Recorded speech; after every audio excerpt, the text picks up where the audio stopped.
There is a moment every human being has experienced. Something goes wrong. Maybe someone takes what is yours. Maybe someone disrespects you in front of others. Maybe you work for something for days. It gets destroyed in seconds. And before your brain has time to think about it, something rises up from somewhere deep and old, and it wants to act. That feeling has a name now. We call it anger. 200,000 years ago, it did not have a name. It just had consequences. Anger is one of the oldest emotional systems in the human brain. Predates language, predates tools. The specific neural circuitry that produces rage in humans is so ancient that it shares almost identical architecture with the same circuitry found in reptiles. When you lose your temper, you are running software that was written long before your species existed. But ancient humans did not have courts, did not have police, they did not have HR departments, or social media, or the ability to leave a one-star review. When something made them angry, they had a very limited set of options. And the choices they made shaped almost everything about the social world we still live in today. The first thing to understand is that anger in a hunter-gatherer group is not a private emotion, could not be. When you live in a group of 30 to 50 people who depend on each other for survival, anger is everyone's problem. If two people in the group stop cooperating, the whole group becomes less effective. If a conflict escalates to violence, the group loses fighters, healers, hunters, people it cannot replace. So ancient human groups developed something remarkable. Not laws, not punishments, something much older than either of those things. They developed social pressure so powerful that it functioned as an invisible legal system. Anthropologists studying modern hunter-gatherer societies, groups that still live the way our ancestors did, have documented this in extraordinary detail.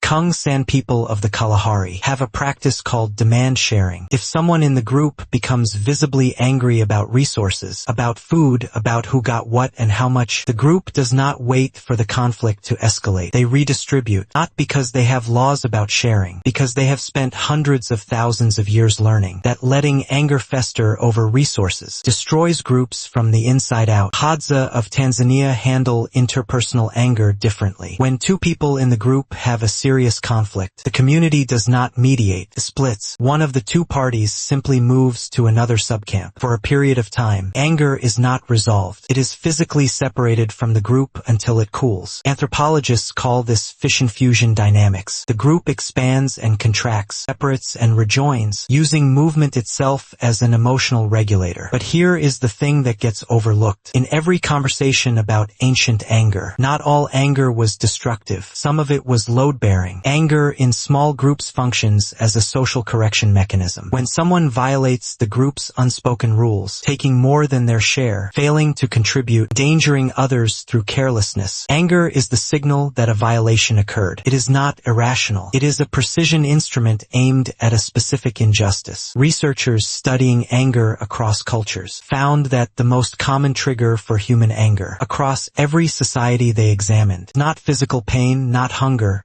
not fear. It was perceived unfairness. Someone got something they did not earn. Someone did not do what they said they would. Someone was treated as less than they deserved. The content changes. The trigger is always the same, and it has been the same trigger for at least 200,000 years. This is why ancient humans did not just express anger randomly. They expressed it strategically. In most hunter-gatherer societies, anthropologists found that public displays of anger were carefully managed performances. As much as genuine emotional eruptions, you showed anger to communicate that a boundary had been crossed, showed it with witnesses present. You showed it loudly enough to be heard, but controlled enough not to escalate into something the group could not survive. There is a word for this in evolutionary biology: credible threat display. You make it clear that you are capable of violence and willing to commit it without actually committing it, in the hope that the other party backs down and the social order is restored without anyone getting hurt. Humans are extraordinarily good at this, better than almost any other primate. And the reason we are good at it is because we have been practicing it for hundreds of thousands of years. But sometimes the display did not work, and then you have what every ancient human group feared most: violence inside the group. Archaeological record on intragroup violence in early humans is complicated and contested. What we do know is that skeletal remains from early human sites show evidence of both interpersonal violence and of healed injuries, which means the person survived the attack and was cared for afterward. Violence happened, but so did recovery. And recovery means the group chose, in many cases, to absorb the aftermath of a violent conflict, rather than expel or execute the people involved. One of the most studied responses to intragroup anger in ancient societies is what anthropologists call leveling mechanisms. These are social behaviors specifically designed to prevent any single individual from accumulating enough power, resources, or status to become a permanent source of anger for everyone else. The most documented is something called wood splitting, practiced by the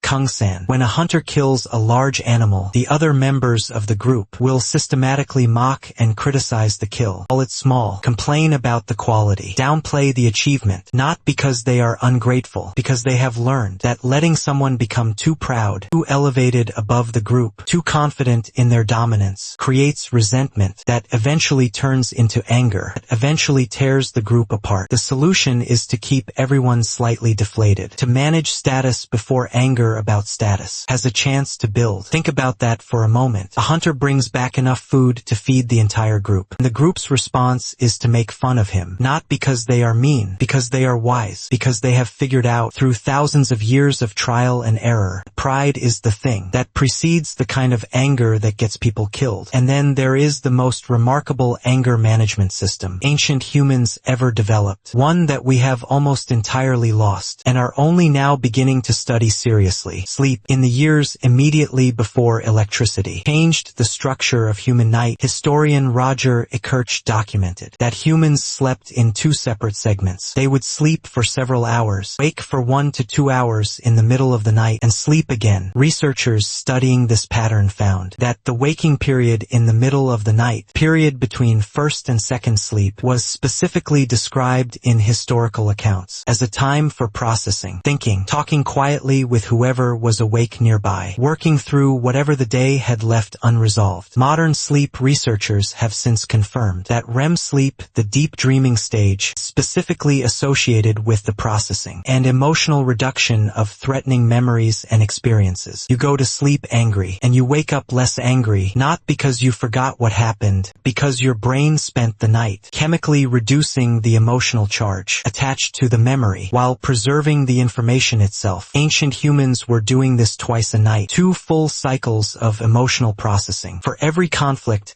every frustration, every injustice the day produced. And they were doing it in a group, around a fire, with other people nearby who had experienced the same day and might have something to say about it. The waking period between first and second sleep, not insomnia. It was a scheduled emotional debrief built into the structure of every night for 200,000 years. We got rid of it when we invented electric lights and replaced it with nothing. Modern humans now process anger largely alone, in silence, in sealed rooms, on devices that are specifically engineered, make every injustice feel bigger than it is. We have lost the demand sharing, and the fission fusion movement, and the leveling mechanisms, and the double sleep processing cycle, and replaced all of them with a comment section. The anger your ancestors felt was the same anger you feel. The heat of it, the physical weight of it, the desperate need to make the wrongness stop is identical. It is different, is everything that was built around that feeling to make sure it did not destroy the group. Most of it is gone now. We are still working out what to replace it with.